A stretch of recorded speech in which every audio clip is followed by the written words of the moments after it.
episode 1. Let's do it. I'm joined here by sports director Antonio Reese and sports reporter Drew Pavan. How y'all feeling today? Hey, man, blessed to be here. It's another day. Nice facility. I ain't seen it yet. Real nice back here. The overview of this trying to do the sports podcast is to bring local sports to the podcast setting. Ain't too many people doing that nowadays, so It's a big deal for us to get it going and get started. So let's get to it. Good. And then what you say, Tony? Let's get to it. Yeah, baby. Come on. All right, media days. That's what we're starting off with today. Easiest topic to talk about. All right. Most fresh topic to talk about. Had media days last week in Atlanta. Kirby came out all focused. Hugh Freeze. I don't know about Hugh Freeze. I still feel like Hugh Freeze has some question marks. Hey, man. All I'm saying is Auburn came to New Georgia. No disrespect to your team like that. But between Malcolm Simmons' arrest, Pettiford, there's a lot of questionable topics going on with the team right now. Could Georgia players stay out of trouble? Well, I think Auburn still should be worried, though. I'm ready for they can't lose, training the camp to open up so we can start asking this man straight up, what was your intentions with this man? Because we know. Nah, yeah. Still on the roster. Yeah, he's still in the game. Still on the roster. Which, I don't know. Maybe just because they slow to update him. I mean, no discipline there or what? Like he's a key part of that offense. I remember asking questions, and he did mention that Malcolm Simmons was going to be one of those key players that he looked to. It was about 2 days before it went down. Incorporate that. Yeah, so they did. The question if he's changing up his whole. What, if you was the head coach in that position, and while we just talking about it, what would your disciplinary action be?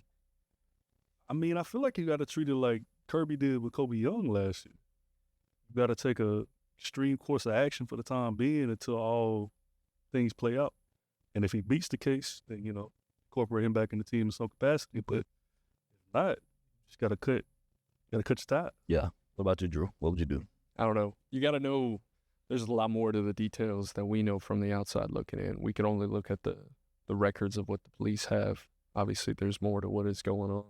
Some things that are more set in stone. As a head coach, something's got to be done. I'm not saying the kid's going to get a slap on the But I'm head. thinking, how much as a head coach do you even want to deal with that? I think You don't want to deal with that at all. You want your guys to stay out of trouble, obviously. That's number one. But you relying on these guys too. Exactly. Especially a key player like Malcolm Simmons. Yeah. I think you talk about He's going to be your main freeze four guy. Yeah. Outside of him and Cam Coleman, they have been the two rising stars. Singleton. Let's not forget about Singleton. No, I'm saying that, but I'm talking about the freeze four from those two freshmen. Simmons was the one that stood out the most because you had Bryce Kane and Perry Thompson, but everyone was forgetting about Malcolm Simmons, but he came out. Cam Coleman's obviously the one, but Malcolm Simmons really turned some heads last year. Cam Coleman, obviously a local guy for us. No doubt about Phoenix City. Phoenix City, baby, stand up. And he said Alabama. That's the Phoenix City in the corner. Shout out Rico Mitchell. Shout out to Coleman. Going back to media days. Sorry to get off topic there. Let's just talk about the overall event.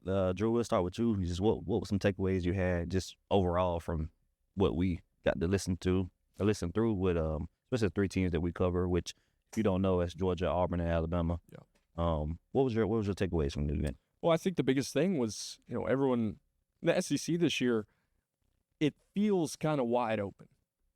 That's how it looks to me as to who is kind of like we've had years past where there's been a clear front runner. This has been a few years where we've gone into SEC Media Days and everyone's got a different pick of who they want. And I think the biggest thing this year is all the big teams, new quarterbacks, especially our three teams. You mentioned Georgia, Auburn, Alabama, all three new starting quarterbacks going into this year. Now Gunnar Stockton started the Sugar Bowl. Jackson Arnold started at Oklahoma last year. Ty Simpson was the backup last year, Jalen Milroe. So that was the biggest takeaways I wanted to hear from all three coaches of what because Kirby already named Gunnar the starter. Right. It wasn't officially official, but he was at, you go that. to SEC Media Days, obviously you're going to be the starting quarterback. We knew what they expect for that. Jackson Arnold, Hugh Freeze said it over the spring that he was their guy, and that was kind of clear and evident of what they had put on the table pay-wise to bring him in. Alabama, you're going to get the whole dance around. The question, the three players they brought were two linemen, offensive, defense, and he brought a linebacker. So I think the biggest thing was going into what you wanted to hear from those teams on the quarterback positions, and you're kind of resetting the offense, especially at Georgia. There's a whole kind of reset of offense of what they're doing and who's starting. Yeah, the O-line's fresh. And yeah, and you know that. The whole entire offensive line's fresh. You don't have Carson Beck anymore, which I think is a good thing because clearly they did not want him back. He's right? getting paid right now, though. He getting paid. I don't blame the kid. Getting paid. Well, look at Quinn Ewers. Quinn Ewers said, you know what, I'm not going to go in the portal. I'm going to go in the draft. What round Quinn Ewers going? Yeah. 7? Yeah, 7. Yeah. So Absolutely. respect for that. But that was the biggest thing I wanted to hear was about the quarterback. So let me ask you this before, Tony, you give your takeaways. Which quarterback has the most to lose out of the 3 that we cover? Is it Gunner? Is it Arnold? You know, who has the most to lose out of 3 quarterbacks? I'm going to be honest with you. If I had to give my pick, it's definitely Gunner. And let me tell you why it's Gunner. It's Gunner because of the type of attention that he's attracting when he hasn't even really shown what he can do. Mm-hmm. And he's already been written off. Yeah. None of the other 2 quarterbacks, and correct me if I'm wrong, have been written off. Gunner's already been written off. So yeah. I think he has really the most to lose because all he has to do is come out and show or prove why everybody could be wrong. But I mean, there's some question marks though. I mean, the other 2 quarterbacks you have technically seen. So, I mean, what's your take on that? I would say firsthand, we technically didn't see Jackson Arnold in Auburn spring yet because of injury. Yeah, but you saw Deuce Knight there.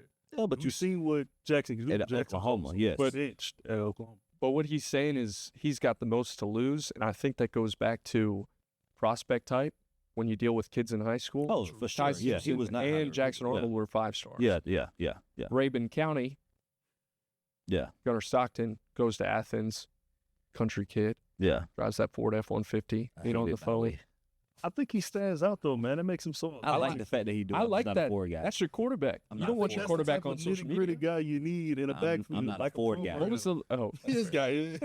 What was the last quarterback you had that wasn't on social media like that? Yeah, I mean, what do you win? 2 national championships. Stetson? We know what happened. Remember the flip phone? Hey, we know what happened. Y'all don't believe that Stetson was on social. Y'all just ain't know Stetson was on social. Wiggins? He was on social. He just owned it. If he got that fade to the top, he was on social. Just telling you. No, but you're right. Gunner has, I think, the most to lose because of what Georgia's kind of been. They've had that, Stetson was not rated highly at all. He was not. He was a walk-on. Yeah. He left and came back. He went JUCO and then came back. Yeah. It's a similar situation, but I think Georgia, just because there's so much turnover, is there going to be that step back and be like, oh. Yeah, correct. What are we going to look like? You really don't know what to expect. Exactly. And there's no disrespect to Auburn. That's why Arnold didn't stand out to me. Auburn has so much to fix as a total team that you can't just look at Jackson Arnold at the quarterback position and say, oh, it's Jackson Arnold. Yeah. I think all shine to Bama. Ty Simpson knows there's 2 guys that DeBoer even mentioned in Austin Mack and Keelan Russell coming in, who many people are already expecting Keelan Russell ideally to take over by game 6 because they don't know. Ty's been in that system long enough, but this is also DeBoer's 2nd year. Bama has a high turnover. You have Hollywood Williams on one side. You have all these other guys coming in now. You're incorporating all these. Bama's been known to be that standard for so long now, but you're questioning, can Ty step up in the big lights? We've seen him in the past. We've seen a glimpse, but him and Jalen Milroe, 2 different builds, 2 different type of characters. I think that benefits Alabama. I say this because a lot of people, it's a hot take. So I'm starting out strong. Hot take sound at the bottom, but I'm coming out strong. I'm just going to say it. So if you're an Alabama fan, you might want to get ready for it. Everybody's been saying Alabama has the most offensive weapons that returning offensive weapons. I wholeheartedly disagree. Oh, I think Auburn has more offensive weapons than Bama does. But right now, when you look at Georgia's room, you cannot tell me there's a deeper offense than what Georgia has on offense right now. And everybody's like, oh, they replaced a lot of people. I think getting Branch out of the portal, Kobe Young is now back. Dylan Bell, whether you want to say he can catch a cold or not. What is that? He was the main person. Listen, look, I'm just telling you what it is from returning production. Look, Lawson Lucky is back. Oh, scoot up. Delp is back. The running back room is the deepest it's ever been since Kirby's been there. So outside of the offensive line and replacing your talent up front, and then you bring in the 5-star recruit and Gunnar Stockton, who played in the big game. Now they lost to Notre Dame in the Sugar Bowl.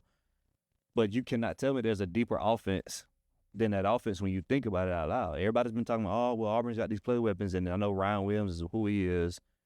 at Alabama. And I want to say it's Bernard. Is he? Jeremy Bernard. He's there too, right? he is right now. Todd McShay came out with his top 10 receivers. Right. He's number 2. Yeah, for and NFL draft rightfully so. prospects. Should Yeah. be. Right. And they brought in Horton, who is a stud wide receiver at Miami. He's 6'4". He's a big body that they throw on the outside because you need a bit more of a physical wide receiver. Right. Because Bernard and Williams, they got some length to them, but running around at 180, it's tough in the SEC. I mean, Devontae Smith made it look easy. I forgot about the kid from A&M. Forgive me, I forgot his name.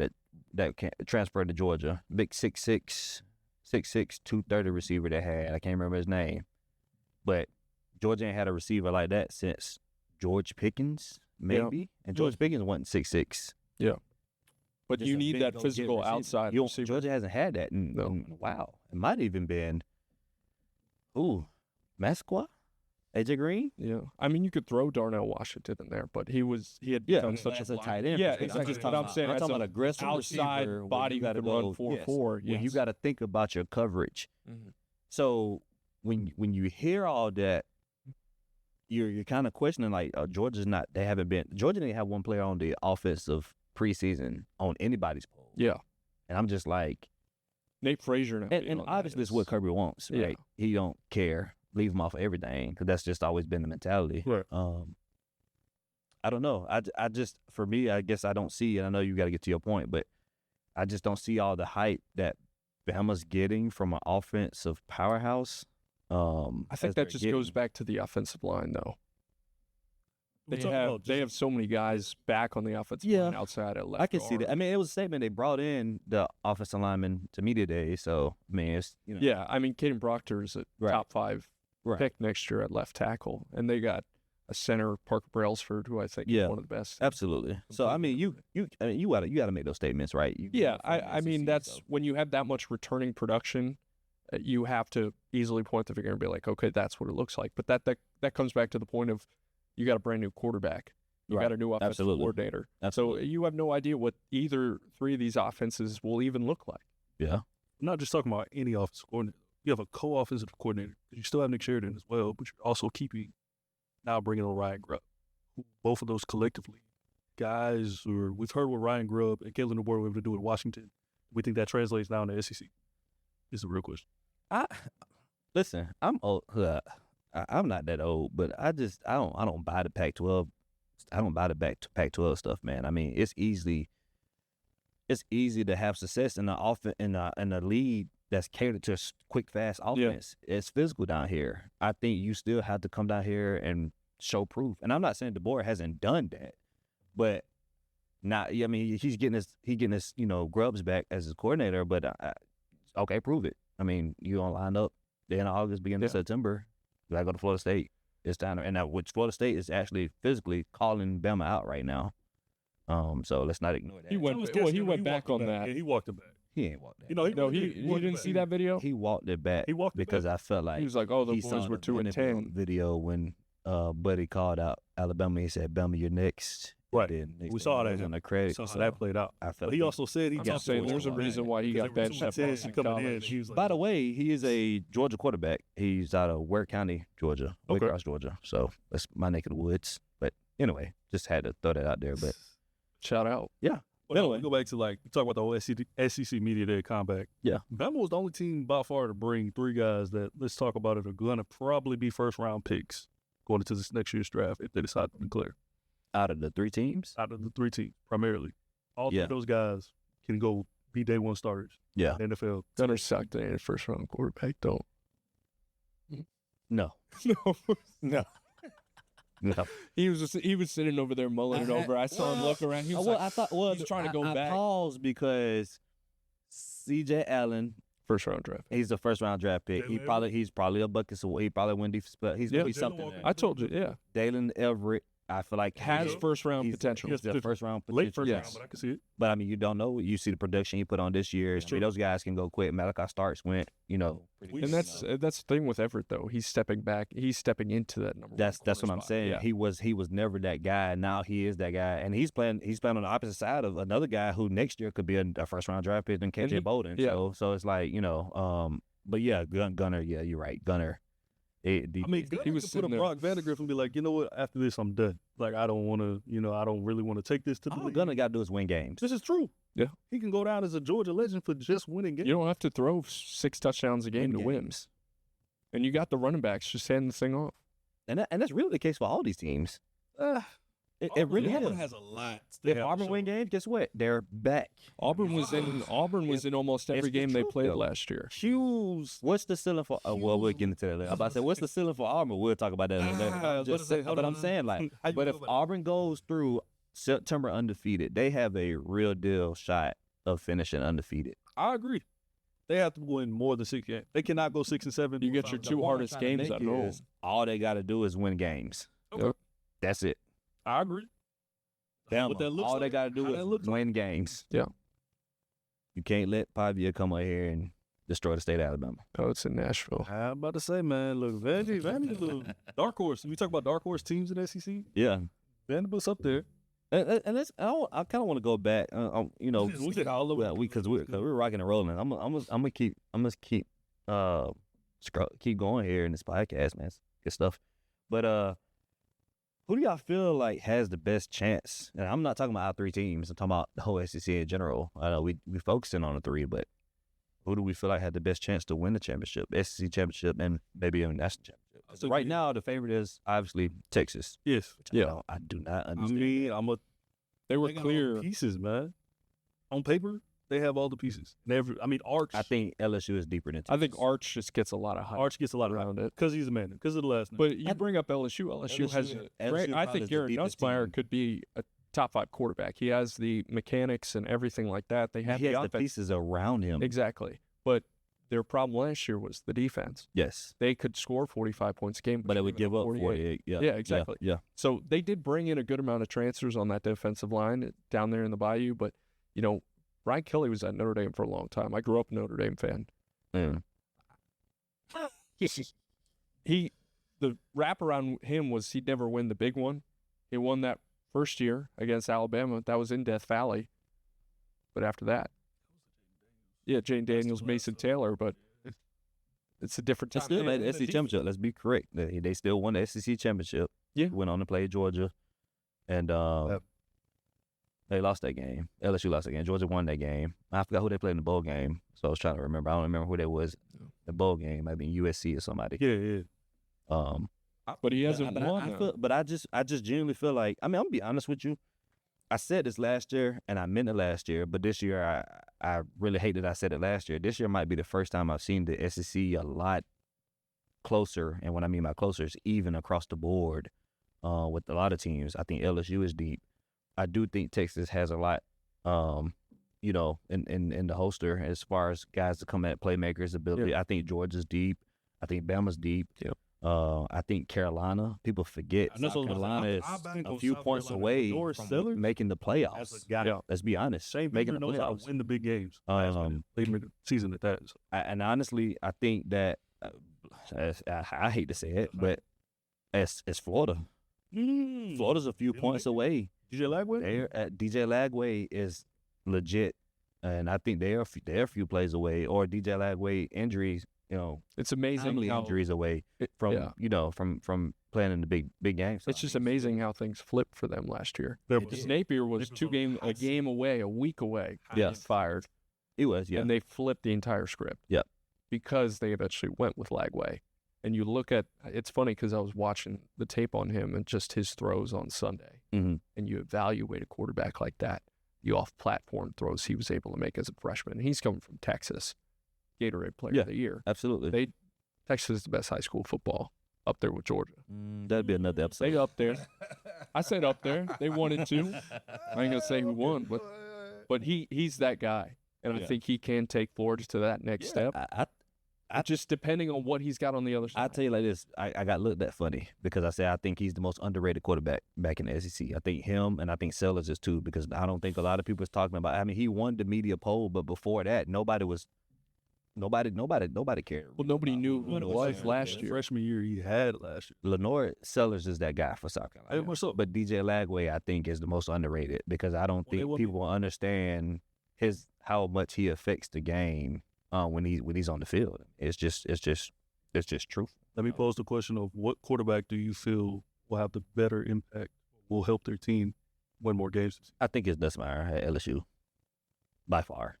The games they lost last year were the games that he threw 2 or 3 picks. I just feel like the hype that he's getting is real. Because if you look at his ability on the field, one, to see the field, but just his decision making overall, and then you add that with just weapons. I mean, that Joker is he's just a brain. Does he go on to put up Joe Burrow numbers? I don't think it's Joe Burrow we'll numbers. see that. I really feel like when you think about the Joe Burrows, I mean, that's one-time generational type deals we're dealing with. I've said it multiple times in this podcast. You just have to go win games, and I think that's all it takes. That's what it's about right now. And I think with Nussmeier over there at LSU, I really feel like he just need to go over there and win games. And I think he can do that. They got to win the first one. Yeah. They have to win the first one. And they got a heck of a receiver over there that people really haven't talked about, Aaron Anderson. And the transfer from Alabama. Yeah. He left after his freshman year. Yeah. And I remember reading something, or it was a clip, when his sophomore year they came back to Alabama. Nick Saban walked over to him and said, I don't know why you left, because you would be the starter right now and you'd be the best receiver we had. Mm-hmm. Now you look at so many years later, he is finally the guy at LSU, because they've had so many deep receiver rooms over the past few years and talented guys. He's going to finally step into that fold and be Nussmeier's number one, because they've been there the same almost amount of years. So now it just takes, can they all piece it together? And the defense is, number one, you brought in transfers, but can you fix it? Because there were games last year where the Alabama game in point, Jalen Milroe was exactly what you had struggled with all year, and they showed it. They emptied Death Valley in the fourth quarter. Yeah, absolutely. Which that game was weird to me for some reason. I did not expect it to go that much of a blowout. It rained. It was a rainy night. Yeah, too. I was in Oxford. Yeah, also rained in Oxford. It was just a rainy night. Very rainy. Very down. It's a bad game for you to be at. I want to switch back to Auburn, and I don't have the clip to put in here. But Hugh Freeze said during media days that he hopes that his defense can help with Jackson Arnold's success. That was one of his quotes during media days. Do you like that quote? Do you not like that quote? I think when you think about the Auburn defense, they have key pieces, key cornerstones right there, just starting off in the line and talk about DB play. I think if Jackson, for some reason, can't convert on offense, he's depending on, I believe he was trying to say, depending on the defense, I'm looking for them to get us points, get us back in playing position, at least making it easier on Arnold. I think they have the pieces there to make it happen, but I think, one, he was just really on the cusp of his seat because he knows this is a make-or-break season for him. Talk about 5-7, talk about 6-7. Get to a bowl game, you don't do what you're supposed to do. Now you question, if you don't win, at least with this roster, this elite talent, can you keep guys for another season like Cam Coleman? Or depending on what happens here, you have the Perry Thompson. You have now you bring in Eric Singleton, all the other key guys, Horatio Fields. You're bringing in all this stacked offense. The running back room as deep as ever. If you don't produce the wins, will you be able to keep and maintain all of these elite guys you have? Or are you even looking on the outside end come next season? We've already seen it by far with the Harsons. Now you get here to Hugh, and there was a high speculation there, and it hasn't converted how everybody thought it would. Now, where do you go from here? Yeah. What about you, Drew?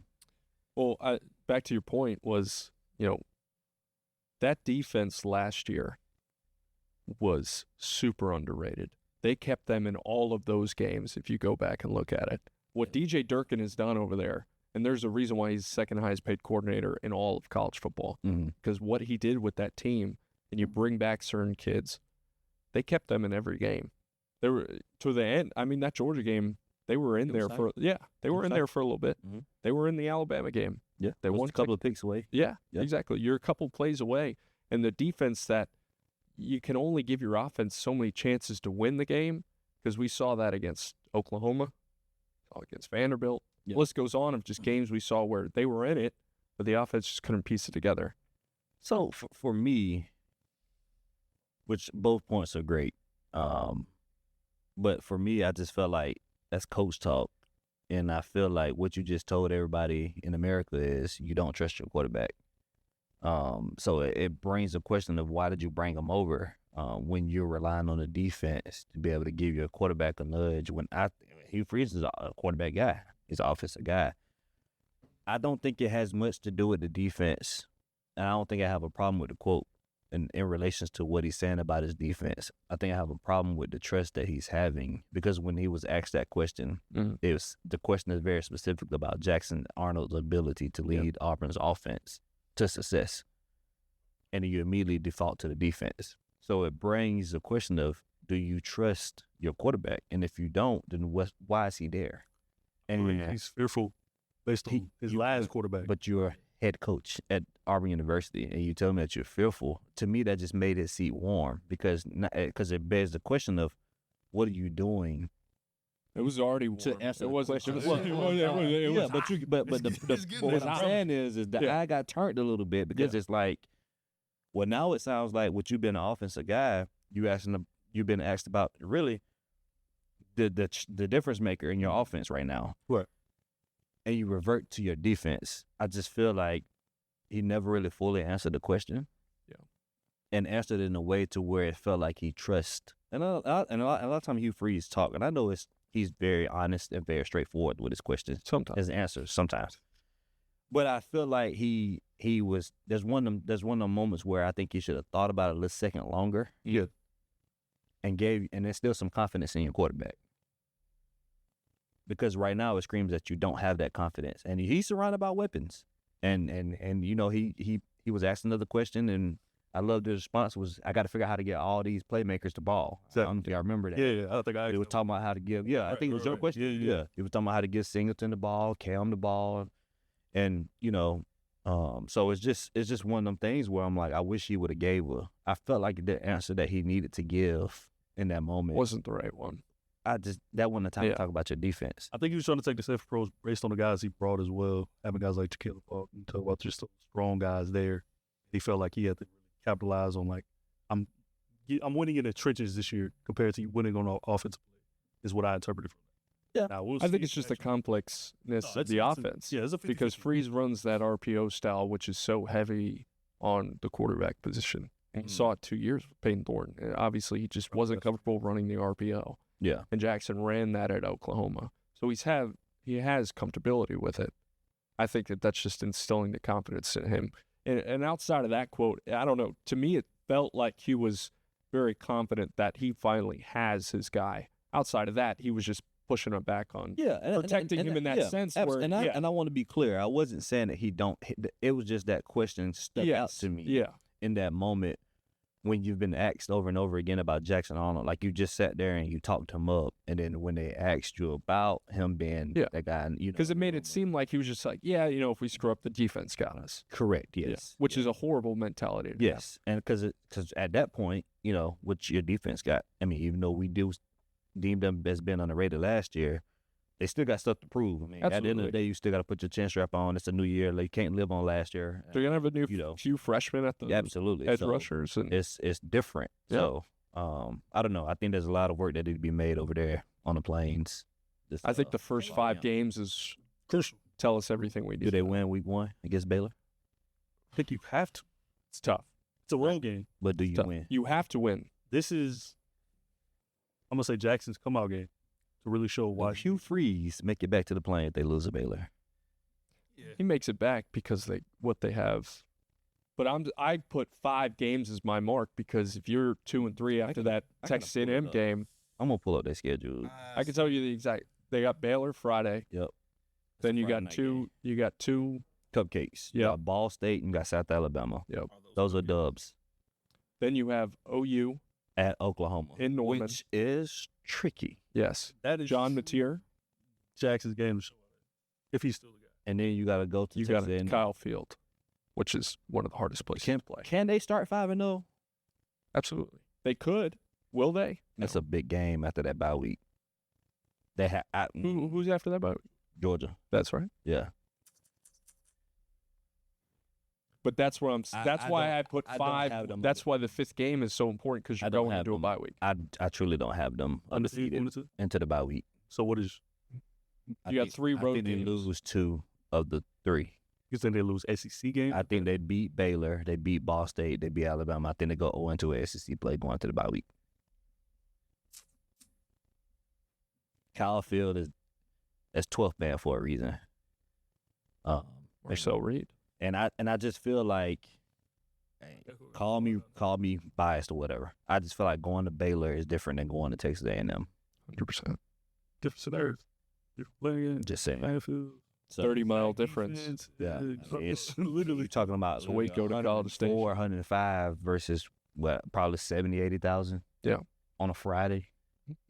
You probably get more they play people at Jersey. high school games on a Friday. At Arguably Baylor. one of the best. And Baylor's got a fifth-year quarterback starting.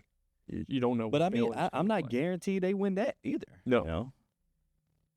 I think any road game with them, it's And I just because think they it's could get because they punched in the haven't mouth by proved- Baylor. Yeah, yes, absolutely. I think if we go back on their history of how they've done their coaches, though, Brian Harsin made it darn near, 6, 7 games in the season before they finally were like, let's cut ties.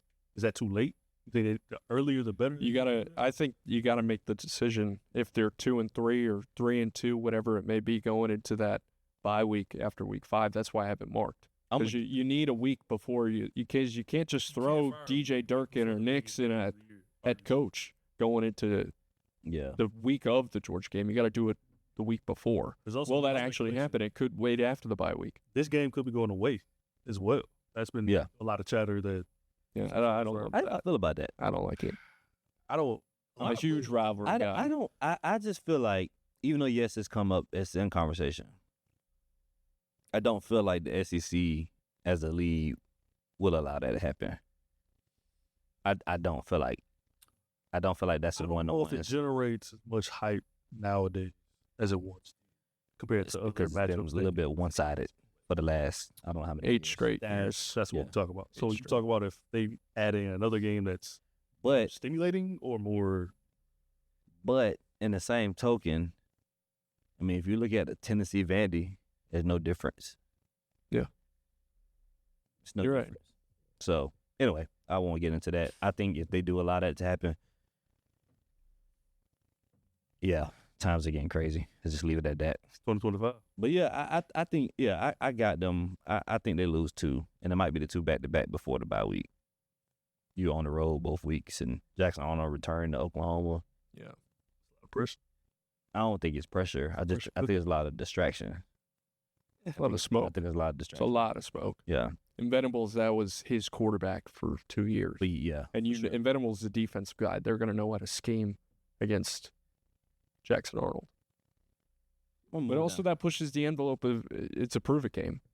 Very much so. But then Venables Well, came I out mean, when we were there. He was like, I wanted Jackson to stay. Yeah, he did. He said that did. pretty, he opened that. Here's Broad drama T. But at the end of the day, I think it still goes back to what I've been saying. Win the game. That's all you got to do. Go to Baylor and win. Come back, get the 2 easy ones at home. And then prepare to go on the road. I mean, it's going to get tough. I mean, you're in the SEC. Yeah, it's going to be tough. Needs regardless. more. They do luck with having Georgia and Alabama at home. Because I do think they beat Alabama at home. Iron Bowls, yes. Auburn, Georgia. This is what Gunnar Stockton looks like. We'll know real soon because their schedule. It goes Georgia. It goes Tennessee, Georgia, bye week, Yeah. Alabama, and then Auburn. Auburn, yeah. Yeah. Georgia's schedule ain't no joke either. The first. Georgia. You expect that. You get those games at home though. You know what's crazy? Last year, Georgia played the same amount of teams and ended the year as the number 1 hardest schedule in all of college football. Yeah. The teams, all they did was flip. And now they're saying Georgia has an easy schedule. I don't understand. If you had last year's team, It's home field advantage. this year, But it doesn't matter. Georgia lost 2 on the road. true. Right? And then they end up winning one at what they argue was the hardest game of the year, which is at Texas, even though we knew it was the Bama game. And I understand, if you want to be straightforward about that, should have won that game. Bama. Ryan Should have Williams is just a beat freaking Bama at monster, it. man. You can't let up 4 Watching that live touchdowns in person was first. crazy. I mean, coming back, 4 touchdowns? Right. Being down with 21 nothing. Yeah. I mean, so, I don't think You're 2 throws away my from point winning that is, game.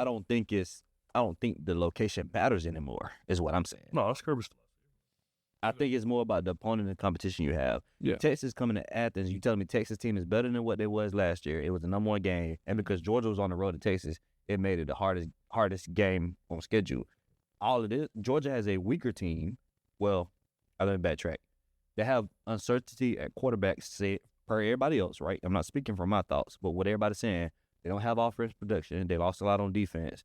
Texas team is stronger, faster, more physical, and they come into Athens, and you telling me the schedule is weaker? It just doesn't make sense. It doesn't make sense to me. I think people just value the home games more. So if Georgia was to go to Texas with Texas having a better team, is because last year Georgia went over there. I mean, you're right. This schedule's basically just flipped. That's the point I'm trying to make. Basically just flipped. Because Georgia was 5 last year when they went to Texas. Texas was 1. Yeah. Because Georgia had lost the game at Bama. Yeah. So the point I'm trying to make is I don't think the locations mean anything. I don't. I think that it's based team on team. I think matchups mean more than just where you playing. They can play the game at freaking Memorial Stadium, South Columbus, and it's still going to be a heated matchup. No, that's fine. So it's the SEC. Yeah. It's feasible. All right, let's get some heat check. Let's go to some hot takes right quick. We're gonna predict some stuff here. We'll start off with your dark horse team. Each one has got to give one. Who would you name as your dark horse? Now, we're talking about the entire SEC, not just our 3. If you had to pick a team that you To feel win like the SEC. was your dark horse, who's coming in and disrupting? Who's causing chaos? For me, I was just gonna tell you it's gonna be South Carolina. I think off rip, Carolina is gonna be that team. They get Alabama at home. They get Bama. I mean, should have beat them at Bryant Denny. Yeah. I think for me it's Carolina. You got So, Bella, I think questionably Ole Miss. I think every year people forget about them. They go on, they pull off runs, they top games they stay in. I don't hate that answer. No. I like Austin Simmons. I love Austin Simmons. You were on the field for that. They got some Was cruisers. slanging it sideways. Throws the ball 95 miles per hour. He's a baseball kid. Yeah, and he's a lefty. Yeah, and lefty. I don't hate that answer. You're right, and we haven't mentioned them once yet. I think, obviously Jackson Dart, and I forgot the big receiver they had out wide. Shane Lee. Are you talking about leaving? No, the one that just went to the draft. He was hurt during the Georgia game, matter of fact. Yeah. I remember right. I don't know why I want to say Ed. And I'm going to talk about, I like what Trey Harris there. Yeah, my guy Steve. Steve Panetta, yes, sir. My boy Steve. We talk about, I think Texas A&M too. Yeah, Harris was that dude now. Yeah. He was. Him and Dart together Lane always going to have an offense. He will always have a quarterback. I've never seen Lane without a quarterback. Definitely not. Even at FAU. Even at FAU. Yeah, always had a quarterback. So Ole Miss, who you got? LSU. See, I don't think that's a dark horse. That's almost the problem I have is why would you count them out right now? I think because when you think about powerhouses, SEC play in recent years, you always go Georgia, back. Texas, Alabama. Exactly. Those are your big 3. So you forget about the Missouris. You forget about Drinkwitz over there. You forget about Texas A&M with Mike Elko now. You could argue Mississippi State, Jeff Levy. Oh, no. All right. You could argue these guys. Diego Pavia with Vandy. That's real. That's Mississippi. You lost me in Mississippi That's a real heat You lost right there me with Mississippi State. But no, I like Vandy. Pavia's still there. Hey, I don't hate that answer. Pavia's still there. Vanderbilt got 2 votes to win the SEC. So, but you pick LSU. Outside of Inspire. Which, I mean, I think that's, to me, right now, they're the favorites to win it all. I think that I look at the schedule. They don't get this. They don't see Georgia. Sorry. They don't have Georgia on the schedule. No. The biggest game for them is they have to go to Alabama. Listen, they don't have Texas on their schedule. Yeah. Outside of going to Alabama, from an SEC standpoint, who else? I believe they have to go to Ole Miss this year. LSU by 15. I go back to Texas A&M last year. A&M's a good game People too. forgot about them, and they darn it. It's a rivalry. That LSU and gets kind of tricky for sure. But the Clemson game will tell us. And I want to say, and I do want to say they do play Florida. I don't know if that's at Florida. Let me double check. I don't know if that's at Florida or if that's I think that Clemson game week 1 will tell us everything we need to know about LSU. Tiger Boat. But yeah, like LSU, they don't play Auburn. They're not on Auburn schedule. When you look at the schedule outside of week 1, they open up now. That's the biggest game to me on their schedule. It's bigger than Bama. Clemson. It's Clemson. Talk about another central product over there, TJ Parker, projected number 1. Yep. First round pick. We got a lot of local guys. A lot. There's a lot of local guys around. So I'm looking at LSU schedule. I wanted to pull it up to see it. Yeah, they open up with Clemson. They got La Tech. That's a dub. They got Florida at home. It's a night game. I got LSU. You know, they play Southeast Louisiana. Now, you talking about East schedule. Yeah, he's talking about Georgia schedule. They go to Ole Miss, yes. Carolina at home could be tricky. Mm-hmm. They go to Vandy. They host A&M. They go to Bama. They host Arkansas. They host West Kentucky. That's who we talked about. And Arkansas? So I got some wild cards over there. About Jordan Anthony, Taylor Green. I think Sam Pittman is one of my favorite offensive lineman coaches ever. I don't trust Sam Pittman as head coach. He has done nothing to improve Arkansas. You know, He bought in a couple of money, but they already had Walmart money. he beat Auburn. That wasn't that. Man, we just Everyone did last year. Anyway. Yeah. But like looking at LSU schedule, like it's just very favorable. Yeah. No Georgia, no Texas. You host Florida. Yeah. I mean, again, outside of going to Alabama and winning the opener, and then I think they can lose to Clemson and beat Bama and still be in. I do. Yeah. I think they can win the SEC. How many teams? Well, because the SEC, you lose to Clemson, it doesn't matter. Exactly. And Yeah. If Clemson stay high, They could with go in. everybody- They which could go into everybody- the SEC I mean, championship Think what with you 3 want to think, losses. but everybody has Clemson pretty high right now. So who knows? I think that's a proof of Who's both of battling them. them in the ACC? Miami? Well, Across the back? I think the ACC has been the past Bill couple of weeks. Belichick come They've in been first year? close. I mean, you don't know what Bill Belichick's gonna bring over there. I mean, I think it's gonna be interesting to see how he handles being at North Carolina, being in the ACC.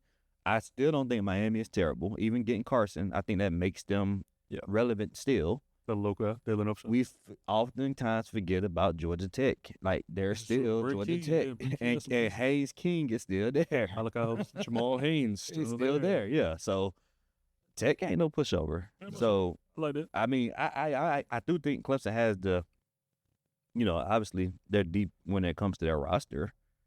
I think their defense is fanatic. I've always been a K. Klubnik fan. Really?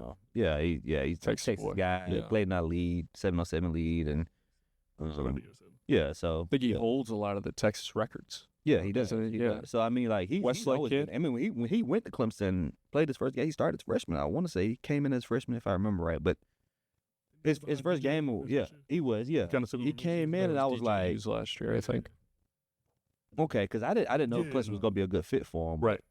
He's an East Texas kid. He got some girth to Got him. Nate So- Wiggins. He was Westlake, wasn't he? Yeah. He a chap. Yep. Mm-hmm. That's a program with a lot of good quarterbacks came out. All right.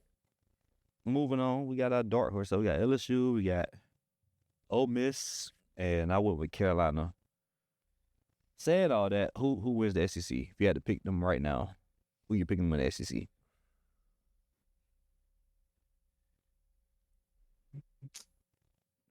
Fellas, give me Auburn. Give me Auburn. Auburn to win the SEC right now. Am I recording? I want to win this. I'm recording. Heard this? I'm recording it. Clip it. Yeah. Make sure that goes Clip on it. social ASAP. Clip it. But no, for real, deal, I like Texas. You like Texas to win the SEC? I think Texas really had their shot last year. Georgia was just Georgia. I think Texas on paper and Noah Sark, how his coaching mind scheme is, I can see them actually pulling it off this year. They do for one. Okay. We got Drew. Right now, It's early. Though. I know. Yeah. Hot taking it early. Yeah. Give me the dogs. Go Dogs. I think you got to give me the dogs. You're playing in the Benz if you make it. They've been there before. Hasn't happened, but like it doesn't matter if like they've lost in the Benz before. Yeah. But I think what you look at their schedule.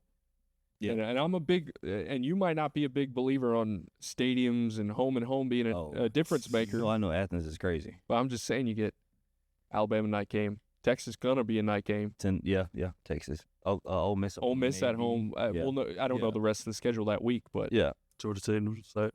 Georgia Tech at the Benz. Then a week later you play at the Benz if you're at They that open with championship. Marshall, Austin P. Austin P. Then you go to Tennessee, which is odd for early September. I hate game. that That's so a early. But that Neyland stretch, Stadium I'm is telling you, man. This beautiful. and obviously, I mean, I think it's known by now. Georgia's obviously my team, but going through this, looking at this. I mean, you go to Knoxville, you come back to host Alabama, you host Kentucky. What's your biggest You like, get- scare? and then scare you game go- right now? Oh, right now, if I had to pick my biggest scare game, believe it or not, it's going to Auburn. 100%. It's 100% going to Auburn. what happened 2 years ago. You know that's gonna be a night game. Yeah. Brock Bowers. Nick Saban has said it best. You don't got Brock Bowers. That place is haunted. I don't know. Like I feel like I'm hoping Auburn is what Especially I want if them they to be are internal. 5-0. I hope so. That's If what they I'm are saying. 5-0, It only do helps. that. If that game is undefeated, was Georgia probably? There's a chance they. I mean, they dropped Tennessee, they dropped Bama. I'll tell you what. If they lose to Alabama, they will walk into Jordan Hare and win. Oh, Because Kirby definitely- will not come off a loss. one lose thing I back will to say about that, Drew, to your point, is I feel like this. I feel the same. I feel like Tennessee is one of them games where they can lose and then they just come back and walk the dog on everybody. I don't think they'll lose. I'm not saying that's going to happen. I'm just saying that those scenarios, and trust me, being a Georgia fan is hard. You can go in these games and lose the ones you're not supposed to lose, Absolutely. and then come back and beat everybody else. So I do agree. I think that if it came down to them losing to Alabama, they will come to Jordan Hare and walk the dog on. Yeah. on Prediction for sure. Win-loss total. 4. Think the over-under's at what, 10.5 for them? I think they go undefeated. It's not crazy to say I that. think it's It's the I dog. think it's a slugfest on a lot of these games, It's time champs. Recent years. but that's when Georgia just win games. If you look at the Missouri game, 3 years ago, and that rain game, they won like 13-10. Played a lot of close games this season. Kentucky was like 17. That Kentucky game was ugly. It's last year. But that's the games that Kirby Yeah. like. It's true. It's the defense wins the games. It's a new system already. And That's the thing is I don't care who you got at quarterback because the defense always going to be straight. that's what it matters. I Yeah. think C.J. Allen, K.J. Bolden, Dalen Everett. I love KJ Bolden. You know, I think they're just like that. They got the kid from Army. Elko, I think his name is, the linebacker from Army. Mm. And he was like highest graded linebacker. He's a big 6'7" quick guy. That's I a don't big know his stats, linebacker. but yeah, he's massive, but he's quick. I don't know. Like I just think like you asked me which game scares me the most. It's definitely Auburn. I think Florida's a toss up. Not the game every year though. not worried about Tennessee. Yeah, I mean, you have the game every year, but I think Florida's been kind of like Auburn too. I think they've maybe been okay here. I mean, when they had Kyle Pitts and Kyle Trask, they had a year. Tony. I think they made the SEC championship. Yeah, they beat that was the Georgia year, for that was the year they beat Georgia Yeah. and went to Yeah. the title And- against but Bama. outside of that, it was hit after hit. outside of that year with them, I mean, they've been really irrelevant. Georgia really should have beaten them that year. So I think Kyle Pitts got hurt that game. Yep. That's the one that Yeah. I remember that DeAndre Baker or somebody caught them. But Mhm. anyway, First I round draft think by the the Giants. schedule. I think what helps them. And I know y'all just heard me give that whole rant about locations don't matter. I think you're right. Being at home, I think is why I give them so many check marks. You get through Tennessee, And I know why you're saying it because they did go into Texas, and I'm Yes. not saying it's impossible to win on the road in the SEC because it happens all the time. Yeah. Georgia walked into Well, I Texas, feel like- I and feel like- walked into I feel LSU. like Georgia went to Ole Miss last year. Now it was rainy and it was an ugly night. Yeah. But I think Ole Miss, the atmosphere was just Lane was due. them jokers was up at 4 a.m. Here's the That's the Grove. ready to go. Oh, yeah. And the energy was just different. Yeah. Everybody's doing these fireworks shows. I know y'all see them. Everybody's doing these fireworks shows and all this stuff nowadays. Home field now with technology it's insane. phenomenal. And I just felt like Well, you guys were at that Georgia Bama game. They said that was one of the best stadium ops performances from just the noise, the music. that was my first. Believe it or not, that was my first Bama Georgia college game at Bryant-Denny. Boy. I've been to Bryant-Denny multiple times. Yeah. It was my first time in a game atmosphere like that at Bryant-Denny, That game brought out Trump. and it did. Yeah. From that day, that whole entire day was some juice. Yeah, exclusive. absolutely. Probably even getting the gate. Yes. Yeah. Well, you think about it because 2019 was probably the last time that big of a game It was walked through. LSU. Was 2019 LSU? Yeah, Joe Burrow. Yeah, which I grew up there. I believe We did. Yeah. Yeah. Me and Rico were actually just talking about the game yesterday. Yeah, We had I think it was Rico, Aaron, and Paul Stock. yeah, Yeah. But that Georgia Bama game, Tony will tell you that Georgia Bama game was. Watching that Ryan Williams catch. Guys, I mean, Wow. OU Auburn that day. That was. You guys are talking about games. Hey, man. Hey, but that was a good game, though, wasn't it? It was a good game. one. You know what's crazy is because we were in the The game, that was the 3:30 game on ABC. Yeah, right. And then before, it was Alabama, Georgia Yeah. immediately after. So they turn off the TV for the press conference. We go outside, do our stand-up player interviews. I come back inside, and Steve, you were there with me with 21-0. I was like, that's not real. It was bad. talking about the Georgia. Yeah, I was like, that's not It real. was bad. That's Listen, not real. Carson got in his bag. I'm gonna talk about that for a second. That I'm gonna tell you, As a fan, how do you feel? it's not even from a fan standpoint. As a football fan in general, like when I tell you, I've been through some games where there've been some swings, great and bad, right? But like going down 21-0, like it was just from a media 20 perspective, you're in I think state it of was 24. you're in state of shock almost. Like you're like, well, dang, well they built all this up and it's Two like, high ring games. Because you never two seen high-ranked Kirby get teams. punched in the mouth like that to start a game. well, by I- first year coach Jalen DeBoer. I don't, in the SEC? and that, what I think about it, I don't even think it was in that perspective. I think Georgia made some stupid mistakes Very true. Carson back. very early. Carson threw Carson two back. picks Carson got very timid. quick, Real timid. and I think like you just get behind the 8 ball.